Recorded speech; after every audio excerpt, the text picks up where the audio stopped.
आज से लगभग 1 महीना पहले हमने एक इंटरव्यू किया था और जब हमने इंटरव्यू किया था तो उस समय एक नया संगठन जो था वो उसको मार्केट में लाया गया था और वो मुख्यतः मांगे ये थी कि जो सरकारी कर्मचारी हैं उनकी जो परेशानियां हैं उनका सल्यूशंस निकाला जाए। और जिन लोगों ने वो संगठन बनाया था उन लोगों ने अल्टीमेटम दिया था और कहा था कि 1 महीने का समय हम एडमिनिस्ट्रेशन को दे रहे हैं, 1 महीने के बाद वो लोग जितने भी एम्प्लॉयज़ के इश्यूज़ हैं उन्हें रिजॉल्व करें। अगर नहीं करते हैं तो 1 महीने के बाद वो रणनीति जो है आगे बढ़ा सकते हैं। हमें लगता है अब 1 महीना हो गया है और ये सभी लोग एक बार फिर से इकट्ठे हुए हैं और जो संगठन था उसका मैं नाम आपको बता दूं, JNK UT employees United front, और उसके चेयरमैन हमारे साथ भूपेंद्र सिंह जी। इनसे पहले भी बात की थी लेकिन आज हम सीनियर वाइस प्रेसिडेंट हैं कमला शर्मा जी,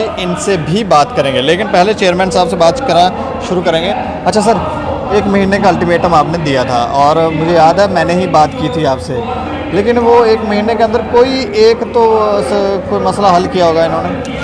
देखिए, Jammu Kashmir UT employees United front को बने हुए लगभग अभी 1 महीना हुआ है और हमारा मकसद ही यही है कि जितने भी जम्मू कश्मीर के अंदर कर्मचारी लगे हैं, जो सरकार ने नाम दिया है उनको रेगुलर, टेम्पररी, NYC, रहबरे खेल, होमगार्ड, आंगनबाड़ी, पढ़े लिखे लोगों को सीधी एक परमानेंट नौकरी देनी चाहिए। मैं शुरू से हम ये कह रहे हैं, हमारे संगठन का जो इकट्ठा हुए हैं हम सारे लोग, जो एक मिक्सचर बना है, हमारा मकसद ही यही है कि जितने भी लोग हैं शांतिपूर्वक तरीके से हम अपील करते हैं कि इनको रेगुलाइज किया जाए। जो बहुत बड़ी डिमांड है अलग अलग सेक्टर के अंदर, मैं कहूँगा पिछले 70 सालों से जब से हमारा देश आज़ाद हुआ है, इनको कंट्रेक्चुअल, कंसोलिडेटेड, डेली वेजर्स ये लगाने नहीं चाहिए। क्यों लगाने हैं?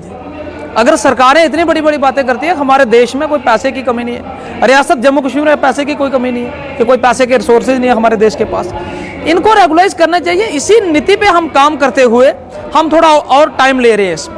हम नहीं चाहते हम सड़कों में आए, हम नहीं चाहते हम लोग प्रोटेस्ट करें। हमारा काम है अपने ड्यूटीज़ देना, लेकिन ड्यूटीज़ के साथ साथ जो हमारे राइट्स हैं जो जानबूझ के सरकारों द्वारा नहीं दिए जा रहे। अगर एक एम्प्लॉय को पढ़े लिखे किसी डॉक्टर को या इंजीनियर को अगर आप कंट्रेक्चुअल पे लगा रहे हो, आप उसको सीधा थ्रू पब्लिक सर्विस कमीशन या SSRB के नहीं लगा रहे हो, आपको लगाना चाहिए। उस एजेंसीज हैं आपके पास और आप उसको सैलरी देते हो 10,000, वही परमानेंट आपके पास जो डॉक्टर है वो ले रहा है 1 लाख। हमारे ये डिमांड है कि equal pay for equal work इसमें होना चाहिए, समान काम समान वेतन होना चाहिए। रेगुलाइजेशन दूसरा जो हमारी डिमांड है इसमें कि जितने भी लोग लगे हैं अलग अलग डिपार्टमेंट्स के अंदर, इनको रेगुलाइज सरकार को जल्द करना चाहिए। इसके ऊपर हम लोग काम कर रहे हैं। हम अलग अलग डिस्ट्रिक्ट्स में अब जाएंगे, अब जो हम नीति बना रहे हैं, क्योंकि हम चाहते हैं कि जम्मू कश्मीर के लाखों कर्मचारी पूरे बाहर आएँ। बाहर आके हमारा कोई मकसद किसी के खिलाफ बोलना नहीं है, हमारा मकसद है जो हमारी डिग्निटी खराब की है।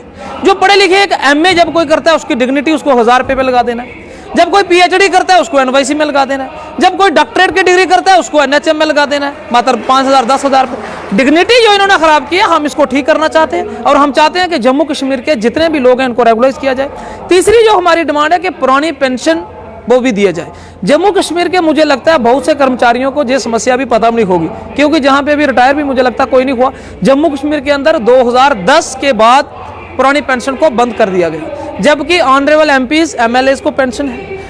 जहां तक कि हमारे पंचिज, सरपंचिज, DDC BDC को भी पेंशन होनी चाहिए, वो भी इलेक्टेड रिप्रेजेंटेटिव है।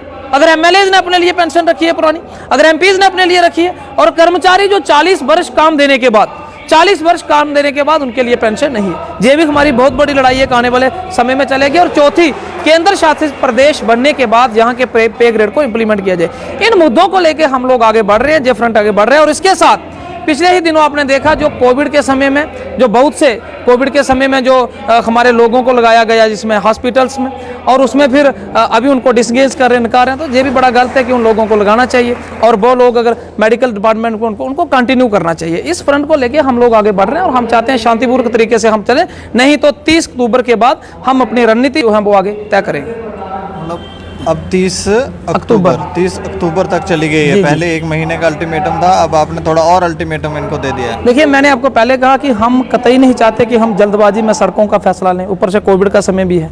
हम डिस्ट्रिक्ट्स में जाके आज जैसे प्रोटोकॉल था, हमने पूरे जहां करीब 50 के करीब लोग बुलाए हैं, हम चाहते हैं कि प्रोटोकॉल कोविड का इसका पूरा ध्यान रखते हुए और डिस्ट्रिक्ट में लोगों को इस जंग के लिए, मैंने कहा अपनी डिग्निटी के लिए तैयार करते हुए, अब डिस्ट्रिक्ट वाइज हम जाएंगे, जम्मू के 10 डिस्ट्रिक्ट्स में जाएंगे, लोगों के टीचर्स के बीच में, एनवाईसीज के बीच में, होम गार्ड्स के बीच के, डेली वेज, उनको इकट्ठा करके उसके बाद रणनीति जम्मू में बहुत बड़ी। और आप देखेंगे जम्मू के इतिहास में पहली बार कर्मचारियों का आंदोलन होगा। हम बताएंगे सरकार, इन सभी राजनीतिक दलों को जिन्होंने, चाहे वो पीडीपी है, एनसी है, कांग्रेस है, बीजेपी है, जिन्होंने सभी ने सरकारें बनाई, सबको लगभग सरकार बनाने का मौका मिला, लेकिन इन्होंने मुलाजमों के लिए कुछ नहीं किया। इनको हम बताएंगे कर्मचारियों का आंदोलन क्या होता है।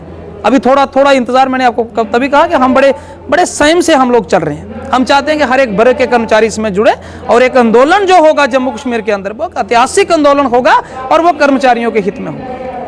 चलिए, मैं मैडम जी आपसे, आप तो लड़ती रहती हैं और हमेशा आपने लड़ाई लड़ी है, लेकिन आप भी इस संगठन के साथ जुड़ी हैं और सीनियर वाइस प्रेसिडेंट के पद पर हैं। आप किस तरह से देखते हैं कर्मचारियों की ये जो डिमांडें हैं, जो उनकी जो समस्याएं हैं, उनका सल्यूशन नहीं होता? मैं सबसे पहले दीपक जी आपका और आपके चैनल का धन्यवाद करूंगी कि आप ही एक मसीहा है कि मीडिया ही चौथा स्तंभ जो हमारी आवाज़ एक एडमिनिस्ट्रेशन तक पहुंचाते हैं। मैं ये कहना चाहती हूँ सरकार को कि ये तो सुनते ही नहीं है अकेले अकेले किसी की भी। अब यूनाइटेड होके इनको भी पता चलेगा कि मुलाजम भी एक होके हमारे को ये बोलते हैं नहीं हम बहुत बड़ा संगठन है, जे एक को तोड़ते हैं। तो अब जब सभी मुट्ठा बन जाएंगे तो फिर ये तोड़ने में भी इनको भी टाइम लगेगा ना। जहाँ इनको कि कहीं एक संगठन लड़ता है तो जो बोलते चलो 50 पुलिस वाले लगाएंगे, इनको भगा देंगे। जब जो लाखों की तादाद बनेगी ना, 5-5, 10-10, 20-20 लाख लोग, तो फिर इनको हटाने के लिए फोर्स का भी 20,000 का इंतजाम करना पड़ेगा। तो इसीलिए हम चाहते हैं कि हम रोज़ एक को तोड़ रहे हैं। मैंने पहले ही आपको बताया कि पहले इन्होंने जैसे हमारे हाई कोर्ट के वकीलों के साथ किया, उनकी रजिस्ट्रियाँ वगैरह सारा छीना था। उसके बाद इन्होंने ट्रांसपोर्टरों के लिए नए कानून सारा बनाया। उसके बाद इन्होंने अब जैसे ट्रेडर्स के लिए बनाया, मुलाजमों के लिए, हर के लिए एक को तोड़ा है। तो हम चाहते हैं कि मुलाजम, जब उनकी डिमांड ही एक है सभी की, रेगुलर, फिर हम अकेले क्यों लड़े? तो हम चाहते हैं कि सरकार को भी पता चले कि ये लोग भी एक है। अगर सरकार एक बन सकती है, सरकार को वोट कौन देता है? गरीब जनता, मजदूर। सरकार को टैक्स कौन देता है? मजदूर।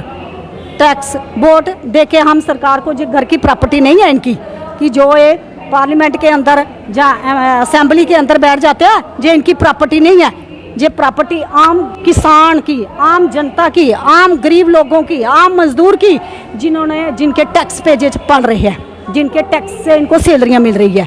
तो हम चाहते हैं कि जो इकट्ठे होके अगर सरकार बना सकते हैं तो सरकार को गिराना भी आता है, सरकार को गिराना भी आता है।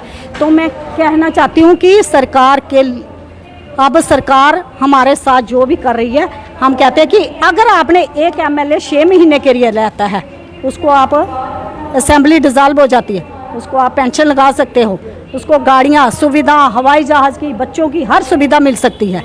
लेकिन जब आपने गरीब जो 40 साल 50 साल आपके नौकरी करके जाता है, उसको आप 10 रुपये का कफन तक नहीं दे सकते जब वो मर जाता है। देखो होम गार्ड के अंदर ही कितने लोग अब मरे हैं, सरकार ने उनको कुछ नहीं दिया है। अब देखो, मैं कहना चाहती हूँ कि ना ये हाई कोर्ट का मानते, ना सुप्रीम कोर्ट का, ना जे गृह मंत्रालय का, ना जे किसी मंत्री संतरी किसी का नहीं पास करते हैं। तो फिर हमें कौन सी इंटरनेशनल कोर्ट में जाना? इसी से बेहतर है हम सभी यूनाइटेड होके कि मुलाजिम की डिमांड ही एक है कि रेगुलर पेंशन और ग्रेजुटी हमें पूरी मिलनी चाहिए, हमारे बच्चों को पूरी सुविधा मिलनी चाहिए। अगर एमएलए मंत्री को मिल सकती है तो इन गरीब जनता को क्यों नहीं मिल सकती है, जिनके टैक्स पे जे लोग पल रहे हैं। तो हम यही कहना चाहते हैं, आज जो हमारा 10-15 ऑर्गेनाइजेशन इकट्ठी हुई है, तो ये सरकार के साथ अब आने वाली इलेक्शन में मुकाबला करने के लिए तैयार है। चाहे हमें झांसी की रानी बनना है, चाहे भगत सिंह बनना है, सुभाष चंद्र बोस बनना पड़े, चाहे कुछ भी बनना, चंद्रशेखर आज़ाद बनना पड़ेगा, बनेंगे। लेकिन कुर्बानियाँ देना पड़ेगी, कुर्बानी भी देंगे। लेकिन आने वाला हम कल के लिए सोचेंगे, हमारे जम्मू कश्मीर का आने वाला कल क्या है, कल का भविष्य क्या है, हम वो सोच लेके चलेंगे। अब हमें आज़ाद इनसे कैसे होना है। अंग्रेज़ तो चले गए, लेकिन अंग्रेज़ों के जो काले कानून है वो अभी हमारे पर लागू हैं, जो वो हमारे पर लागू हैं। बोलते गोरे अंग्रेजों ने तो जुल्म किया, मैं बोलती काले अंग्रेज तो उनसे भी खतरनाक आए, जो किसी को पूछते भी नहीं। देखो अब हमारे पीएम साहब, अकेला आदमी क्या करेगा, वो इतना कुछ कर रहे हैं, इतनी डेवलपमेंट है, हर जगह पे प्रोजेक्ट वो इम्प्लीमेंट ही नहीं होता जो वो करते हैं। साथ में उन्होंने अब टीमें बनाई जो 70 मंत्रियों के डेलीगेशन जम्मू कश्मीर में भेजे गए हैं, तो वो भेजे गया कि आम जनता के पास जाओ, उनकी क्या डिमांड है। तो मैं बोलती कितने मंत्री आज तक आके चले गए, किसको मिले मुझे बताएं, एक भी ऑर्गेनाइजेशन को इन लोगों ने मिलाया होगा। ये अपने VIP होटलों में, VIP कमरों में उनके साथ अपनी ही मुलाकात करते होंगे, अपने परिवार की करते होंगे, अपने लिए करते होंगे, लेकिन गरीब जनता की किसी ने नहीं सुनी। अब हम सुनाएंगे, हम मोदी जी को यही कहेंगे, सर आपने रिपोर्ट लेने के लिए भेजेंगे, जे आपको क्या रिपोर्ट देंगे, जे किसके साथ मिले हैं। ठीक है कोविड है, हम नहीं कहते कोविड, हम कोविड की वजह से आज 200-250 लोग इकट्ठे किए, लेकिन जब ये कोविड खत्म होता तो ये आने वाले टाइम में इनको दिखाएंगे कि लोगों की यूनिटी क्या होती है, एकता क्या होती है। कि आप बोलते कि जम्मू कश्मीर में, जैसे हमारे पॉलिटिशियन वाले बोलते जम्मू हमारे हाथ में है, अब जो सोचे जम्मू आपके हाथ में नहीं है, जम्मू आपके हाथ से निकलेगा जब आप जो मुलाजिम जब 5 लाख इकट्ठा हो जाएगा ना, तो इससे ज़्यादा उनको पता चल जाएगा उनके परिवार, उनके आगे कितने लोग हैं, कैसे हैं। यही लोग हैं, अगर ये लोग हमारा 30 अक्टूबर तक इन्होंने बोला है, लेकिन जो हमारा सुप्रीम कोर्ट का होम गार्ड का स्पेशल मसला है वो है 4 तारीख को हेयरिंग। अगर 4 तारीख को नहीं करेंगे उसके बाद हम, मुझे देखो सुप्रीम कोर्ट ऑफ इंडिया से परसों मुझे एक वकील फ़ोन करते हैं, दविंदर सिंह जी है कोई, बोलते मैं आपको मैम 3 साल से वॉच कर रहा था फेसबुक पे, मैं आपका केस फ्री ऑफ कास्ट लड़ूंगा, आपसे कोई पैसा नहीं लूँगा, आप मुझे बना के दो, सारा जो फाइल भेजो, दिल्ली में आ जाओ, मैं आपका केस। देखो ऐसे लोग हमारे लिए लड़ने के लिए तैयार है, जिनको हमने वोट दिया वो हमारी आवाज़ ही नहीं उठाते, वो कभी हमारी आवाज़ ही नहीं बनेंगे। तो उनके लिए हमें ज़रूरी है एकजुट होना। मैं जम्मू के जितने एम्प्लॉइज़ हैं, जितने भी लोग हैं, किसी भी ऑर्गेनाइजेशन के, हमें किसी पॉलिटिशियन नहीं बनना है, हमने कोई पार्टियां नहीं ज्वाइन करनी, हमने है 2 टाइम की रोटी लेनी, हमारे बच्चों का भविष्य क्या है, इसके लिए सभी को एक मंच पे आने के लिए जय हिंद जय भारत। चलिए शुक्रिया मैम हमसे बातचीत करने के लिए। Okay thank you. तो कर्मचारी दुखी हैं, जनता दुखी है, हेलो कुछ सुखी है तो वो भी हमें बताया जाए। हाँ लेकिन ये कर्मचारी जो हैं अब धीरे धीरे एकजुट हो रहे हैं। 1 महीने का अल्टीमेटम दिया था और अब ये अक्टूबर की एंडिंग तक का समय जो है वो फिर से दे रहे हैं और ये चाहते हैं कि अलग अलग डिस्ट्रिक्टों में घूमा जाए और वहाँ के कर्मचारियों की भी समस्याएं सुनी जाएं और एकजुट किया जाए, ताकि एक बड़ा आंदोलन जो है वो किया जाए और सरकार को चेताया जाए कि वो अपनी मनमानी जो कर रही है वो भूल जाए, वो मनमानी नहीं चलेंगी और कर्मचारियों की जो समस्याएं हैं, जो मांगे हैं, उनको पूरा करना ही पड़ेगा। अब आने वाले समय में क्या होगा ये तो खुदा ही जाने, लेकिन एडमिनिस्ट्रेशन कर्मचारियों की बातों को समझे, सुने और बिना कहे भी लोगों क्यों एकजुट होना है, सुने और समस्याओं को खुद ही समाधान करके दें। लोग अपने ही हैं, कोई बाहर से तो आए नहीं हैं। तो ये समस्याएं जब तक नहीं सुनी जाएंगी तो फिर इसी तरह के आंदोलन जो हैं वो होते रहेंगे। बाकी आप देखते रहे दैनिक सवेरा समाचार। मुझे और मेरे सहयोगी अरुण डोगरा को दें इजाज़त। नमस्कार।